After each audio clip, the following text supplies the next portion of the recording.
নমস্কার বন্ধুরা, LP Seema short and ব্লকের পক্ষ থেকে আপনাদের সবাইকে স্বাগত জানাই। আজ একটা সম্পূর্ণ নতুন পর্ব আপনাদের দেখাবো। এই ভাই বউ এসছে বলে ও জামাইবাবু এই দেশি মোরগটা নিয়ে এসেছে। ভাই কাটবে। আর আপনারা হয়তো কেউ কেউ দেখেছেন হেমেনের ও মাছ মাংস ভালোই কাটাকুটো পারে। এবার একটু ভাই কাটবে, কিন্তু আপনাদের দেখাতে পারবো না কাটাটা, কারণ ইউটিউবের অনেক নিয়ম আছে যে কাটাটা দেখানো যায় না।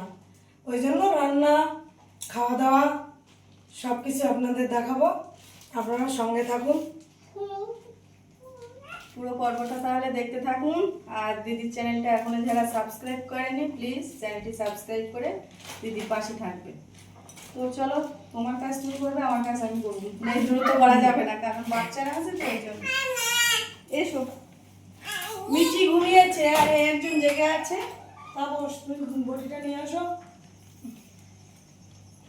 এখানটা একটু ঠান্ডা আছে, দেখো বাবা।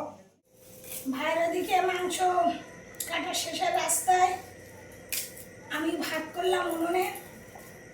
সবসময় তো গ্যাসে রান্না হয়, কিন্তু ওর জামাইবাবু কি আপনাদের দাদাভাই মুরগিটা নেশার সঙ্গে সঙ্গে তখন থেকেই বলছে যে ভাইরা এসছে, তুমি কাঠের উনুনে রান্না করো।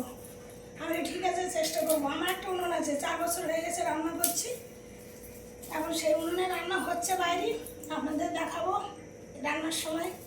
আর অনেকগুলো মাংস তো গ্যাসে না কষাই করতে একটু সমস্যা হয়, অনেক দেরি হয়ে যাবে। ওই জন্য কড়াইতে ওই গ্যাসে কাঠের উনুনে করবো, সেটা সব থেকে ভালো হবে। আর কাঠের উনুনের টেস্টটাই আলাদা আছে, এটা সত্যি কথা। দেশি মুরগি কাঠের উনুনে রান্না হবে। আর এদিকে মধুমিতা হাতে হাতে মশলা তো সব কড়াই হয়ে গেল। আমাদের মধুমিতা তো অনেক কাজের, আপনাদের আর কি বলবো। তোমার এখানে একটাই সুবিধা, মশলাটা মিক্সারে করছে দিদি, আর আমরা তো শিলে বেটেই রান্না বান্না করি। এখন রাত্রে পটল ভাজা হচ্ছে আর দেশি মুরগির মাংস রান্না হচ্ছে। আজকের ডাল, পটল ভাজা আর দেশি মুরগির মাংস, এই 3টে পর্ব রান্না হচ্ছে। আপনারা তাহলে দেখতে থাকুন, মাংস রান্নাটা দেখাবো। রাতের খাওয়া একদম জমে যাবে। হ্যাঁ বলো বাবা। আমরা এই রান্না বসিয়ে দিচ্ছি, মাংসটা বসিয়ে দিচ্ছি। এই প্রথমে মাংসের পেস্টটা দিয়েছি, আদা রসুন আর লঙ্কা দিয়ে এই পেস্টটা বানিয়েছি। এই পাতা দিয়েছি, তারপরে কাঁচা লঙ্কা আর পেঁয়াজ দিলাম।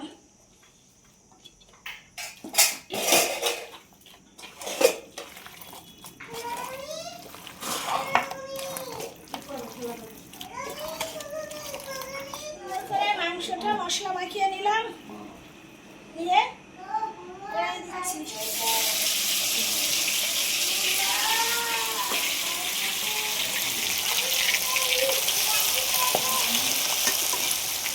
কড়াই হবে অত মাংস সব?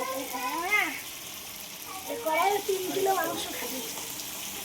আমি রান্না করেছি ছাদের সময়।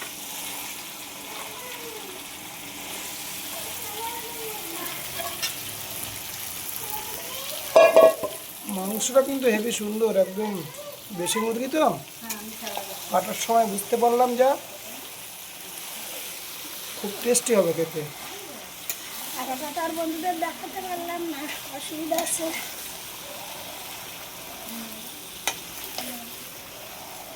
নদী চরে সাপের মাথায় বেনি কিসবা দেখাই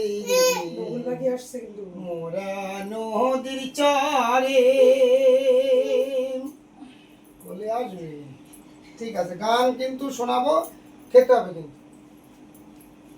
মোরা নদীর চরে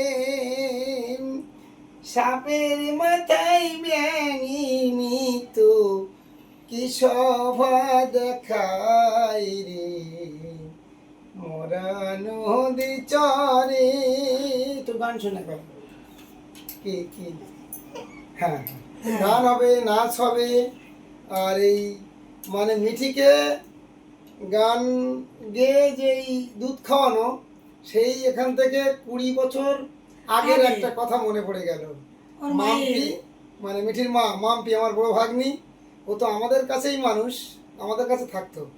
এবার ও ছোটবেলায় কিন্তু, আর যেহেতু আমাদের বাড়িতে প্রথম মানে ছোট্ট অতিথি। বলতে ওই আমাদের, এবং খুব আদরেরও ছিল। এবার আমি এরকম ওকে কোলে নিয়ে কিন্তু গান শোনাতাম, খাওয়াতাম, আর খুব গান শুনতে ভালোবাসতো ও। আর মিঠিও কিন্তু গান শোনার জন্য ঝামেলা করছে। নন্দ গেছে বাতানেতে, যশোদে জলের ঘাটে, শূন্য ঘর পেয়ে কৃষ্ণ ননীর ভাণ্ড লুটে রে, মোরা নদীর চরে। মিঠি ঘুমাচ্ছে তো দাদুর গান শুনে। এটা ছোট মাম্পি। না আর একটু দুধ হ্যাঁ। দাও, দুধ দাও। না এসো। আর একটু না, আবার গান, আবার গান হবে। ও গান শুনবে। নন্দ গেছে বাতানে, নাও একটু দুধ নাও। যশোদে জলের ঘাটে। নাও নাও নাও। নাও, তাহলে আমি গান তাহলে করবো। আমার কাছে এসো। আমার কাছে এসো। নাও, এভাবে খাওয়াবো। নাও, নাও, নাও, নাও। নন্দ গেছে, গান শুনবে। কবি নে, তারপর গান গান শুনবে। গান, গান অবশ্য হবে, সারা রাত গান হবে। দুধটা খেয়ে নিতে হবে। হ্যাঁ, হ্যাঁ। এই সুন্দরভাবে কষিয়ে নিলাম, দেখুন। এবার জল দেব।